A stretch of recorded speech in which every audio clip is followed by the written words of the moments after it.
After about 11 years, Misfits 008 has finally been announced, and I have to say that this card was nothing that I expected it to be. I am both shocked and intrigued by this card, and today I'm going to be telling you everything you need to know about Misfits 008, the top 5 things you need to know about this event early on, just based off of this card announcement. So yeah, before we begin, let's quickly give a breakdown on the card. Starting from the bottom, we have Brandon Herrera and Action Man making their Misfits debuts in a one-on-one match. Then we have a tag team match, which has been announced as the co-main now, which is Street Fighter 2, a team made up of the Misfits lightweight champion Dean the Great and Lil Krakra making his debut, is that how I say it, who was originally meant to fight on Misfits 006 I believe, but his fight was pulled, so he is here making his debut, and they are teaming up against the team of OJ Rose and Kimbo Slice Jr., the two men who faced each other at Misfits 006, obviously with OJ Rose winning by TKO.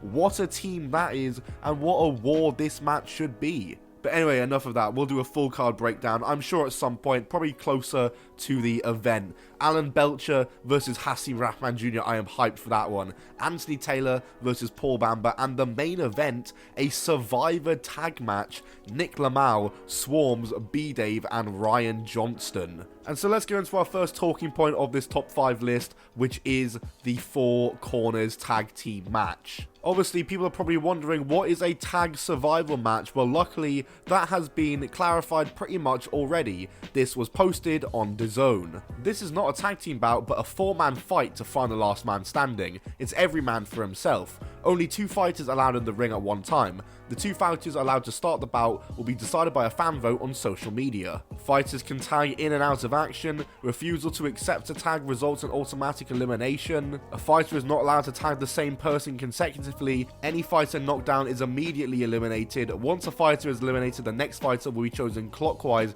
from the corner of the eliminated fighter. It is boxed over 4 3-minute rounds. At the end of each round, the fighters in the ring are changed. If more than one fighter remains standing at end of 4 rounds, the contest goes to the judges' scorecards. So yeah, some interesting points there in these rules, and there are definitely some things to point out and talk about here, and some things that do make sense. Refusal to accept a tag into the ring will result in elimination. So basically it's saying in this match we're going to see boxers who they might not want to be in the ring anymore, so they tag out to another boxer, and that boxer, they have to get in the ring no matter what their condition is. However, there's also the rule that a fighter is not allowed to tag the same person consecutively, so it keeps it good for recovery for certain people, so not just being tagged in immediately after they got battered. And any fighter knocked down is immediately eliminated. That makes for some crazy fighting action. That means people are going to be fighting for the knockdown in this match, fighting with those big powerful hits. We're going to be seeing some heavy hitting in this match, I'm sure of it. Either way, I'm excited to see this match. It's a brand new boxing concept being debuted. It's got the boxing world talking.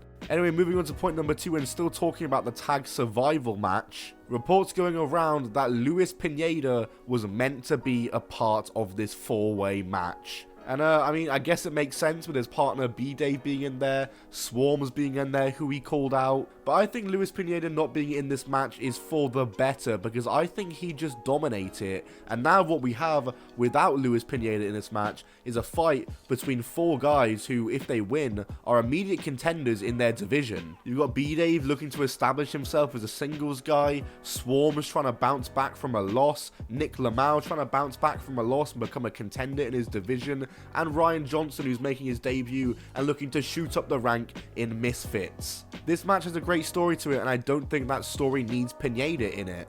For our third point, let's talk about Taylor Holder. Taylor Holder was rumored to be on this card, but then it was said that he was originally going to be on it, but he was pulled out of it, and obviously we see now with this announcement that he is not on the card. And it's being said that the reason that Misfits 008 announcement was delayed was due to constant pullouts on the card. And I have a theory on who I think Taylor Holder was supposed to face on this card, and I think he was supposed to face Ryan Taylor. Ryan Taylor has been hyping up Misfits 008 a lot, and I think there's a good chance we still might see a fight for him announced on the card, because there are only 5 fights announced for this card so far, and it wouldn't surprise me to see a 6th. 6 or 7 fights seems to be the usual sweet spot that Misfits goes for with their cards usually nowadays. But regardless, I reckon Ryan Taylor and Taylor Holder was a fight that was meant to happen. Same height, probably similar height on same weight division. Is a fight I think is going to happen had Taylor Holder been on this card.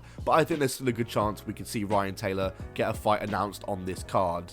Moving on to point number 4, which is, where is Dean the Great versus Wallid Sharks? I think a lot of people thought this could be the event where we get Dean the Great versus Wallid Sharks 2 finally. Myself included, I thought it could be, given the fact that their first fight was the main event on an American card. Maybe they wanted to do that for their second one. But instead, Dean the Great has been announced as being part of a tag match alongside Lil Crackra against OJ Rose and Kimbo Slice Jr. And I think this match is going to be very awesome. But yeah, it is very confusing why Dean the Great is part of this match. But yeah, this fight, no matter what, is really going to shake up the division, the lightweight division.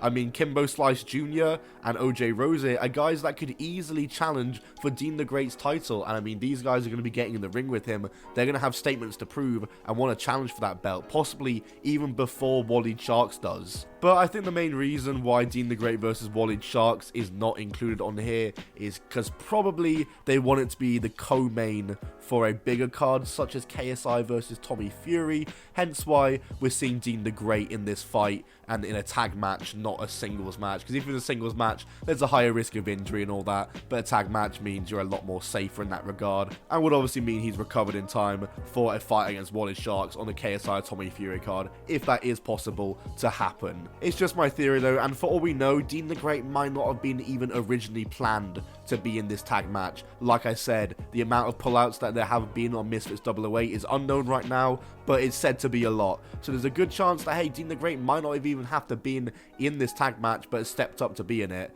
Either way, that remains unknown. And for my 5th and final point is that I think we're about to see one of the most entertaining Misfits events. Look, yes, this announcement took so long to come out, way too long to come out, and maybe it was overhyped, you can say that, but regardless, this card has got the people talking, it's got the boxing world talking, it's got the boxing purists angry as they always do. But yeah, new concept being debuted with this tag survival match. I think it's got people interested. I'm definitely interested. And it's a match and a concept that sells itself regardless of who is in it. It's a match where you could potentially see 3 knockouts in it. And I think this is a card where we're going to be seeing a lot of heavy hitting and a lot of knockouts. Because that's what those tag matches are for. That's what heavyweight action like Hasim Rahman Jr. being on this card is for. And yeah, when you look at a lot of the recent influencer boxing events and YouTuber boxing events, a lot of them have showed a lot of skill. And because of that skill, we haven't seen a lot of knockouts or entertaining or conventionally entertaining fights. And I don't think that's a problem at all, because